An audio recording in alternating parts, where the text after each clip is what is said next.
What's up guys, welcome to Voicey here. This is your Nintendo Switch wanting host, Captain Zach, and today's subreddit, speaking of switches, we're switching it up and doing an r/IDOworkherelady. I sincerely apologize for any whiplash that rapid change in direction caused, but let's go! Don't forget to like, subscribe, and hit that bell to never miss an episode. This story's called, You Just Assaulted the Chief Operating Officer's Son. I used to work in a summer student program at a Fortune 500 company that hired around 150 interns from May to August. The work itself was pretty monotonous, but for the most part, everyone was pretty warm towards the interns, save for Jamie.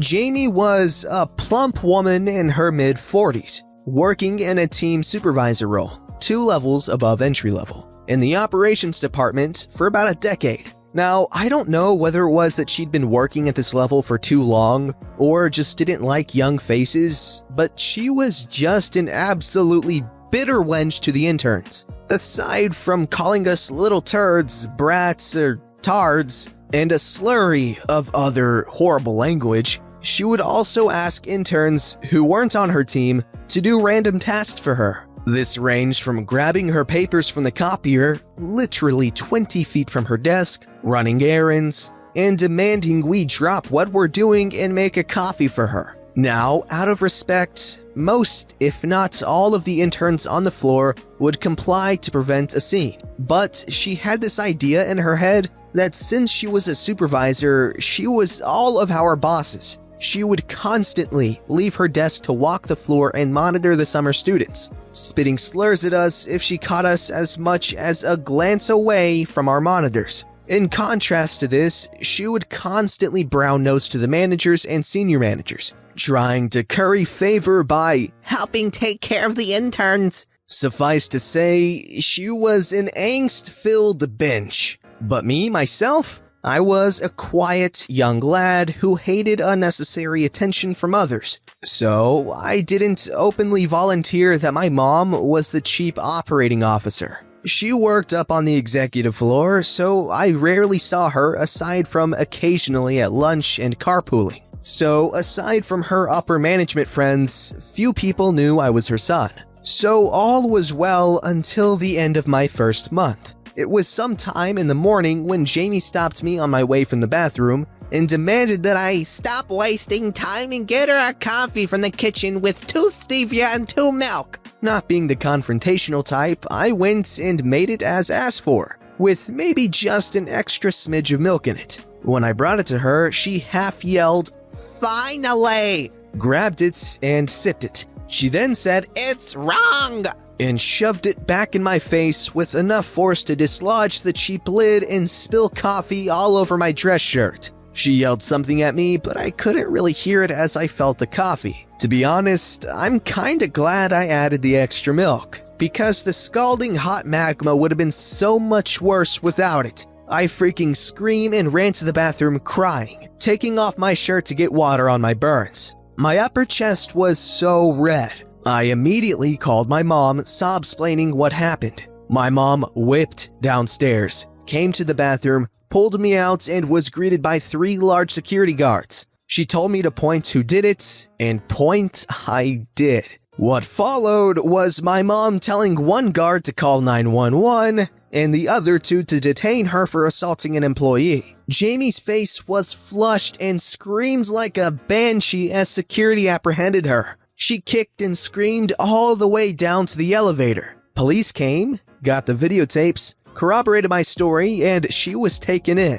All cool, but the icing on the cake was that she was originally going to be charged with second-degree assault. But the interns were interviewed about her and confirmed that she was actually mistreating us consistently. This was proof of premeditation. So her charges were raised to first-degree assault. I hope prison treats you better than you treated the interns, Jamie. Okay, that story was pretty baller, okay, I enjoyed it, don't get me wrong. However, I feel like this would be more suited in pro-revenge? I mean, it doesn't matter too much, it's a good story and I'm glad I read it and wow. She went to prison. Now, I'm not saying she didn't deserve it, obviously, but wow. prison. That's insane. This story's called Girls Can't Read Comics. It's a short one, but kind of funny. Just the absurdity of it. The customer as much as my over-the-top reaction. It's been a few years, but I still remember quite well as it was unforgettable to me. I recently posted a rather nasty story that happened recently to me, and it felt good to rant about it. This is the only other time in my life that I met a really nasty person. The guy wasn't entitled, so to speak, just really dense and sexist. It was my very first job. I was 15 and I worked in a bookstore specialized in sci-fi, fantasy, manga, and comics. This guy walks in and goes to the comic section. I let him browse for a few minutes, then I ask him if he needed any help. Here's the cast. There's me, customer. Can I help you, sir? I'm looking for, gives me the title and number issue of a Captain America comic from the 1940s or 1950s. I don't remember. Oh, I think could you get the Comics Pro? He was referring to the male employee who was there most of the time. Let's call him Mike. Pardon? Mike? He's not here today, but I'd be happy to help you. You wouldn't know what I'm looking for. Why? Well, you're a girl. Girls can't read comics. It's not meant for them. You probably don't even know the difference between Marvel and DC, or even what either of those are. Go back to your Twilight crap and get someone who knows about comics. As I said in my first story, I tend to blow a fuse very easily, and I get snappy real quick. Back then, it was so much worse than now. Sorry being a Marvel fangirl is so offensive to you, but I'm the only one here. I'll go get that comic. Which is, by the way, issue number X, not Y. I stormed off, went to get the comic in the back store, and walked back to the front, and handed it over to him. And I was right about the issue number. Don't get so angry about it. I'll get angry if I feel like it. After all, women are nothing but a bunch of overly emotional messes unfit to do anything but look pretty and serve you dinner, right? My reaction was the proof of the overly emotional thing, but I didn't realize or care at the moment. That's not what I said. Well, had you stopped for 5 seconds thinking about what would come out of your mouth, you'd realize it's all the same. Girls can't do this, girls can't do that. It's 2012 for heaven's sake. Get out of the middle age already. Give me one good, logical reason why a girl can't read or like comics. That's what I thought. Have a nice day. The guy did come back, and he never made a sexist comment to me again. But he pulled the same crap on other female employees, and got told off by all of them. I know my reaction was too intense, but I've gotten better over time, and I don't get so angry anymore. But the whole "there are things girls can't or shouldn't do" thing still irks me to no end. Well, that was stupid. Not the story, the guy saying girls can't read or like comics, essentially. People, you can like whatever you want. You don't have to. I don't know why I'm telling you guys this, you already know. This story's called, Actually, You Do Need to Talk to Me. There was no big scene and no police were called. It was just an interesting story. I was the front desk manager of a hotel. I was in charge of guest relations as well as the front desk staff. I did all the hiring, firing, and training of front desk staff, and my general manager basically just gave me freedom to run my area as I saw fit, intervening only when necessary. One day, I was alone at the front desk, covering for an employee who was running late. My general manager, a woman in her 50s, was standing next to me in dirty, paint-covered scrubs, as she's been helping the housekeeping with some minor maintenance that day. I am a woman, of 32 at the time, though I looked considerably younger. So, this woman walks in while we were discussing the events of our day and preparing key cards for that evening's arrivals. She is carrying a folder and is pulling out a resume as she approaches the counter.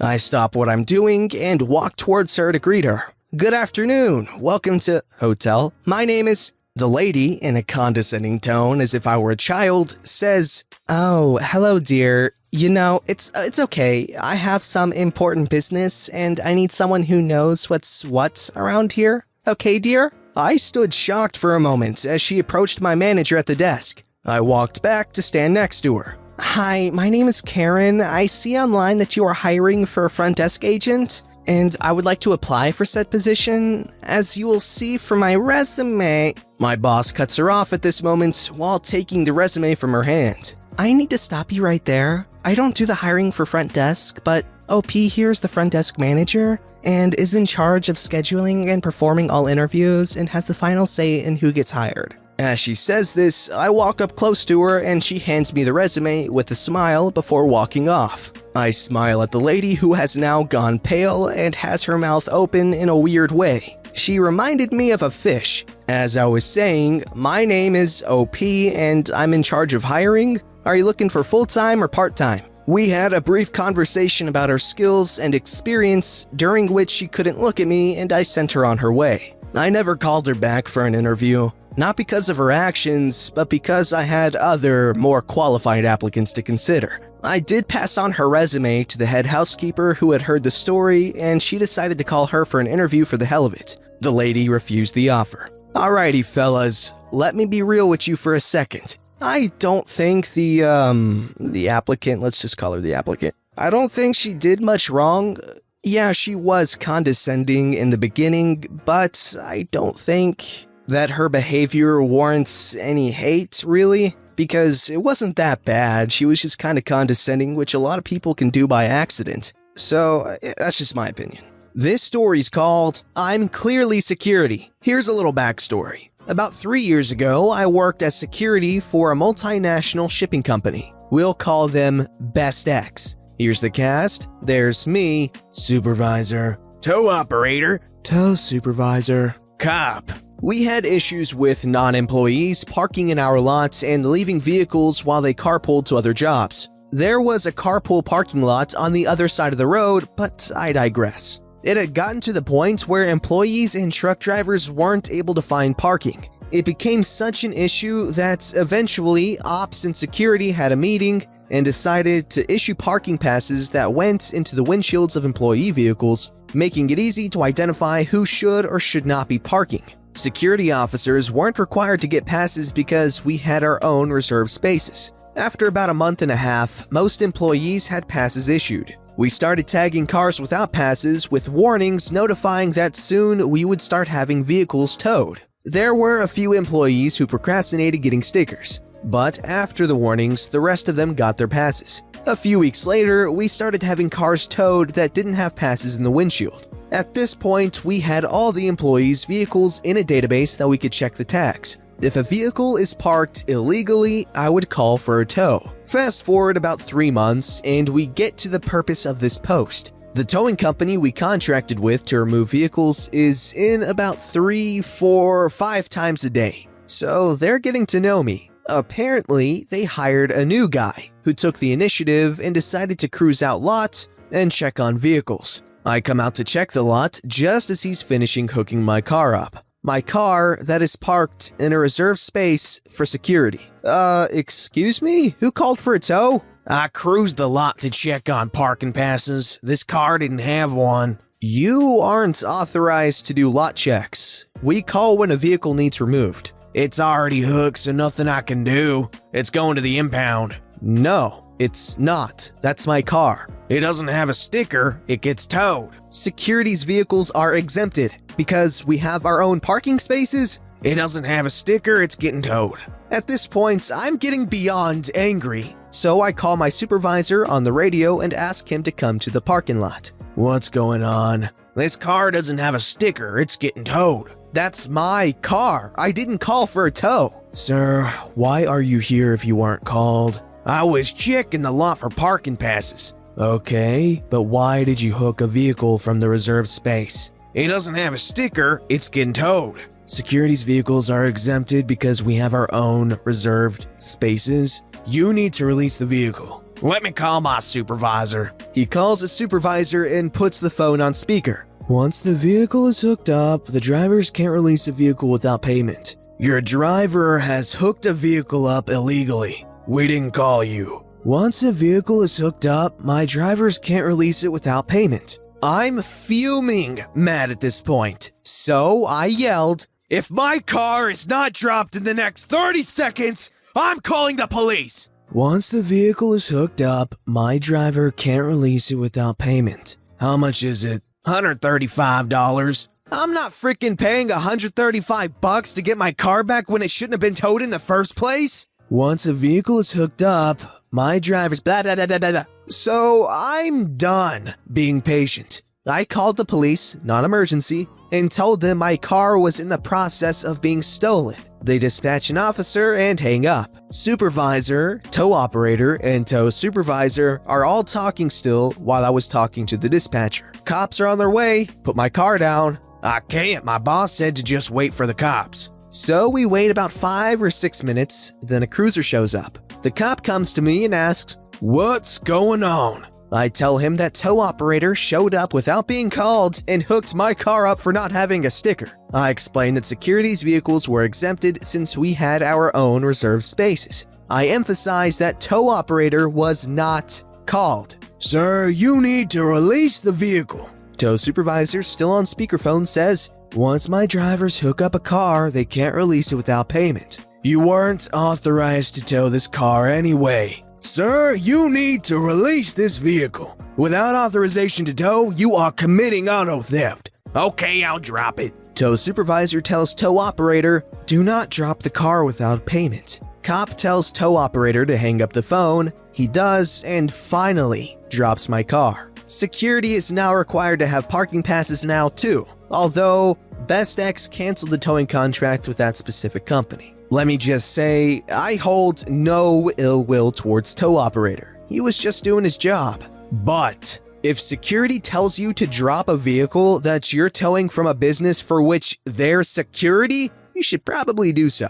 Okay, so that just sounds like an insanely frustrating situation because yeah, they were essentially committing theft. The dude was stealing the guy's car for absolutely no reason. Alright guys, I am curious. Has a tow truck ever illegally taken your vehicle, and if so, what happened? Let me know in the comments below.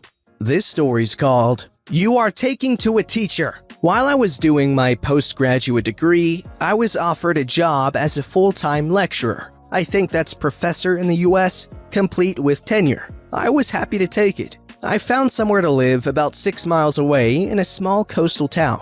I still live there, I like it. I would drive to work each day because buses were not very frequent and took about 45 minutes to the other side of campus, whereas the car journey took 10 minutes and I could park outside my office. Many students lived away from campus, and my town was popular as it was quite cheap. Many students took the bus because they couldn't afford cars, and parking for them was restricted anyway. The disadvantage for them was the length of the bus journey. So it was common to hitchhike from the entrance to the campus. The layout was such that anyone waiting there would have to be going to my town, and it would only take 10 minutes. Having been a student myself, I would pick up as many as I could. There was actually a queue. Of course, we would chat during the journey, and they would nearly always assume I was a student too. There was some embarrassing moments when they said things they never would have if they knew I was actual staff. They would criticize my colleagues sometimes, but fail to recognize me outside class.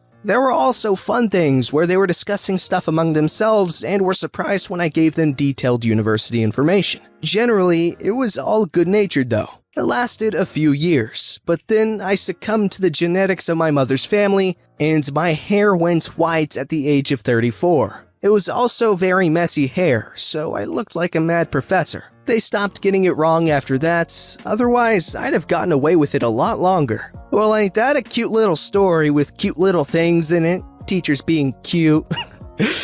Don't forget to like, subscribe, and hit that bell to never miss an episode.